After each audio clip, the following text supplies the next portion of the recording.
mahasiswi dari Fakultas Ilmu Sosial dan Ilmu Politik, Program Studi Hubungan Internasional Universitas Kristen Indonesia dengan NIM 2570750016. Di sini saya akan mereview buku Kuasa Kekuasaan oleh Pak Arthur Jefferson Mayer.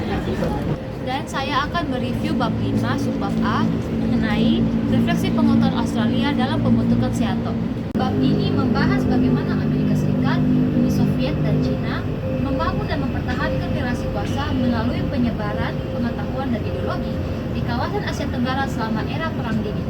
Fokus utama diarahkan pada peran Amerika Serikat dalam pembentukan SEATO atau Southeast Asia Treaty Organization sebagai instrumen geopolitik dan ideologis untuk membentuk pengaruh komunisme yang menyebar dari Soviet dan Cina.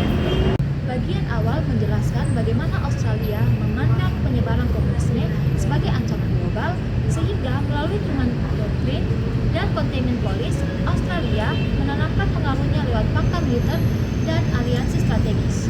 Pembentukan SEATO dipaparkan sebagai respons langsung terhadap kemenangan komunis di Vietnam dan ancaman meluasnya Maoisme di Asia Tenggara.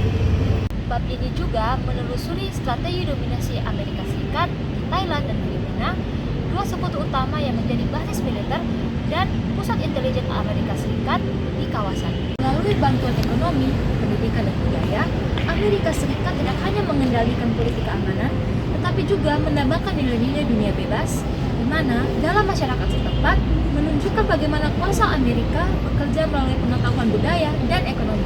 Selain itu, pembahasan memperlihatkan kelemahan struktural oleh SEATO, yaitu yang pertama, tidak adanya pasukan tetap, yang kedua, keputusan berdasarkan konsensus, dan yang ketiga, rendahnya komitmen kolektif antar anggota.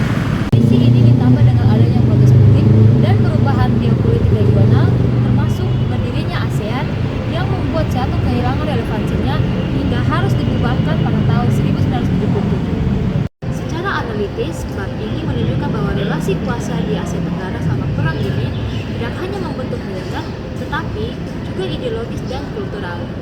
Melalui SEATO, Amerika Serikat berupaya membentuk tatanan pengetahuan baru untuk melegakan hegemoninya, sementara negara-negara di Asia Tenggara berusaha menavigasi posisi mereka di antara dua blok besar dunia.